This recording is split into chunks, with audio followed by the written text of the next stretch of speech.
Hello, आपका स्वागत है आपके अपने यूट्यूब चैनल इकरा जीएस में। सीटेट एग्ज़ाम जो 21 जनवरी 2024 को होने वाला है, उसके लिए आपका प्रैक्टिस सेट है। जो प्रीवियस ईयर में क्वेश्चन पूछे गए हैं, उसका ये हिंदी का पेडागोजी है। ठीक है, तो आइए देखते हैं आज के पहले क्वेश्चन को। कि जो आज का पहला क्वेश्चन है, क्वेश्चन नंबर 1। एक 3 वर्षीय बालक विद्यालय जाए बिना भी व्याकरण सम्मत वाक्यों का प्रयोग कर लेता है तथा उसके परिवेश में बोली जाने वाली भाषा भी आसानी से समझ लेता है। इस प्रकार बिना विद्यालय जाए भी भाषा बोल व समझ पाना संबंधित है। तो इसके ऑप्शंस दिए गए हैं। ऑप्शन 1 है इसका बौद्धिक स्तर से, ऑप्शन 2 है पारिवारिक स्तर से, ऑप्शन 3 है भाषा अर्जन से और ऑप्शन 4 है भाषा अधिगम से। तो इसका जो सही जवाब है ऑप्शन नंबर 3 है, भाषा अर्जन से। इसका एक्सप्लेनेशन भी है। इसका एक्सप्लेनेशन ये है कि चॉम्स्की का दृढ़ विश्वास है कि बच्चों में भाषा सीखने की क्षमता जन्मजात होती है, जो भाषा अधिग्रहण में आधार के रूप में कार्य करती है। नेक्स्ट क्वेश्चन है क्वेश्चन नंबर 2। एक भाषा शिक्षक शिक्षण के दौरान कठिनाई को जानने के उद्देश्य से बालकों का अवलोकन करता है। इस प्रक्रिया के दौरान आकलन किया जाता है। इसके ऑप्शंस दिए हैं। ऑप्शन नंबर 1 है भाषा प्रयोग की क्षमता का, ऑप्शन 2 है अलंकारिक भाषा के प्रयोग का, ऑप्शन 3 है साहित्यिक विधाओं की जानकारी का और ऑप्शन 4 है भाषा व्याकरण का। तो इसका सही जवाब है ऑप्शन नंबर 1, भाषा प्रयोग की क्षमता का। नीचे इसका एक्सप्लेनेशन दिया है कि बच्चों की भाषाई क्षमता का आकलन करने का तात्पर्य है बच्चे द्वारा अपने दैनिक जीवन में भाषा प्रयोग की क्षमता का आकलन। Question number 3। प्राथमिक स्तर पर बच्चों के मौखिक विकास करने के लिए आप किस गतिविधि का आयोजन करोगे? ऑप्शन 1 है पाठ्य पुस्तक में दी गई कहानी दोहराओ, ऑप्शन 2 है कहानी सुनाकर बालकों से उसे चित्रित करने के लिए कहना, ऑप्शन 3 है कहानी सुनाकर उसे सशब्द लिखने के लिए कहना और ऑप्शन 4 है बालकों से उनके स्तर और अनुभव के अनुरूप कोई किस्सा सुनाने के लिए कहना। तो इसका सही जवाब है ऑप्शन नंबर 4, बालकों से उनके स्तर और अनुभव के अनुरूप कोई किस्सा सुनाने के लिए कहना। इसका एक्सप्लेनेशन है कहानी सुनकर उसे अपनी भाषा में कहना प्राथमिक स्तर पर बच्चों की मौखिक अभिव्यक्ति का विकास करने की दृष्टि से सर्वाधिक महत्वपूर्ण गतिविधि है, क्योंकि कहानी के मौखिक वर्णन करने के दौरान बच्चे वास्तविक अनुभव के साथ भाषाई कौशलों को सुगमता से ग्रहण करेंगे। नेक्स्ट है आपका कि तथ्यों को स्वयं के निजी अनुभवों से जोड़कर अपने विचारों को अभिव्यक्त करेंगे। उसके नेक्स्ट है आपका कि स्वतंत्र एवं मौलिक अभिव्यक्ति के अवसर प्राप्त कर अपने विचारों को खुलकर रखेंगे।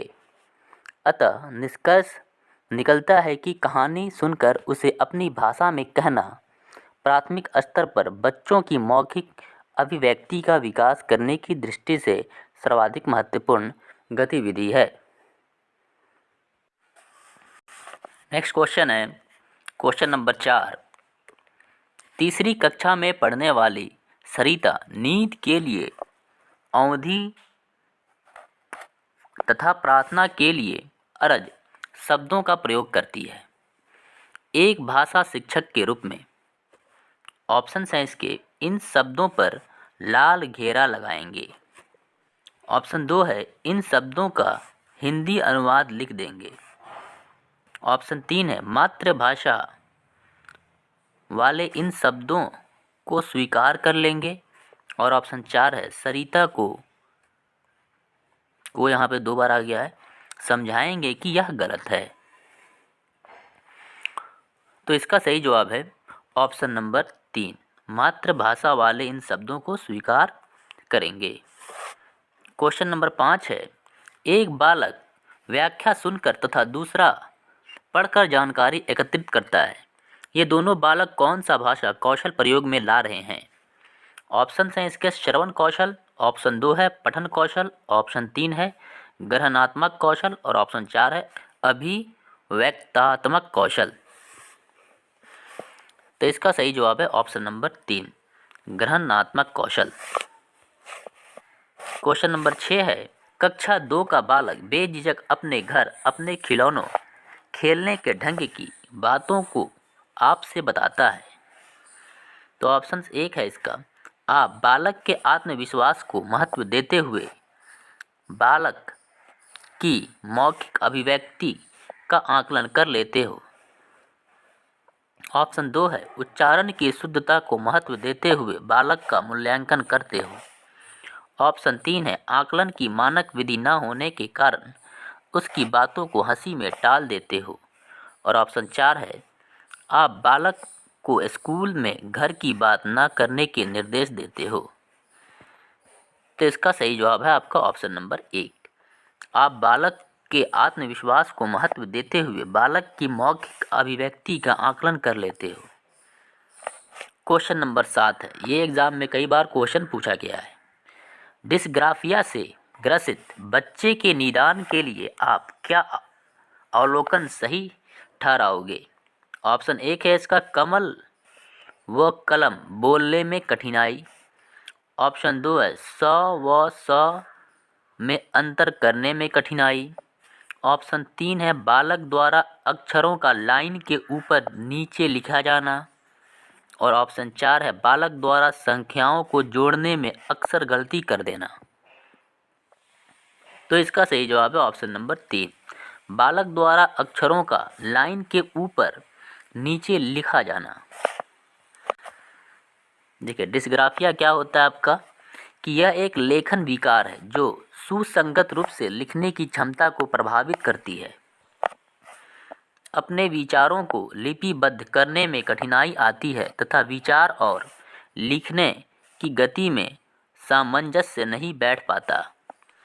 और नेक्स्ट है आपका, डिस्ग्राफिया से ग्रसित लोग खराब हस्तलेखन, अशुद्ध वर्तनी, अक्षर और शब्द संगठन में असंगति आदि समस्याओं का सामना करते हैं। क्वेश्चन नंबर 8, समावेशी भाषा की कक्षा में एक बालक कहानी सुनाते हुए बेटे शब्द को बिटुआ बोलता है। उसके इस प्रकार के प्रयोग को ऑप्शन 1 है इसका, अस्वीकार किया जाना चाहिए। ऑप्शन 2 है, उसे सही शब्द बताकर उसका उच्चारण सही कराना चाहिए। ऑप्शन 3 है इसका, अनदेखा कर दिया जाना चाहिए। और ऑप्शन 4, स्वीकार किया जाना चाहिए। तो इसका सही जवाब है ऑप्शन नंबर 4, स्वीकार किया जाना चाहिए। क्वेश्चन नंबर 9, प्राथमिक स्तर पर बच्चों के मौखिक विकास करने से संबंधित प्रश्न है। लड़की की टोकरी में कौन सा फल है? ऑप्शन 2 है, तुम्हारा पसंदीदा फल कौन सा है और किस मौसम में आता है? ऑप्शन 3 है, नल को आपकी भाषा में क्या कहते हैं? और ऑप्शन 4 है, आपको कौन सा कार्टून पसंद है और क्यों? तो इसका सही जवाब है ऑप्शन नंबर 4, आपको कौन सा कार्टून पसंद है और क्यों। क्वेश्चन नंबर 10, भोजपुरी तथा ब्रज भाषाएं फेरबदल से एक ही लिपि में लिखी जा सकती है, यह कथन ऑप्शन 1 है, आंशिक रूप से सत्य है। ऑप्शन 2 है, पूर्णतः सत्य है। और ऑप्शन 3 है, पूर्णतः सत्य नहीं है। और ऑप्शन 4 है, भ्रामिक है। तो इसका सही जवाब है ऑप्शन नंबर 2, पूर्णतः सत्य है। क्वेश्चन नंबर जो 10 है, ये आज का लास्ट क्वेश्चन है। आशा करते हैं कि आपको वीडियो अच्छा लगा होगा। अगर वीडियो अच्छा लगा है तो हमारे चैनल को सब्सक्राइब करें। फिर मिलते हैं इसी प्रकार के प्रैक्टिस सेट के साथ और इम्पोर्टेंट क्वेश्चंस के साथ। तब तक के लिए आप अपनी पढ़ाई जारी रखें, क्योंकि 21 जनवरी से आपका एग्ज़ाम है और एग्ज़ाम में कम समय बचा हुआ है।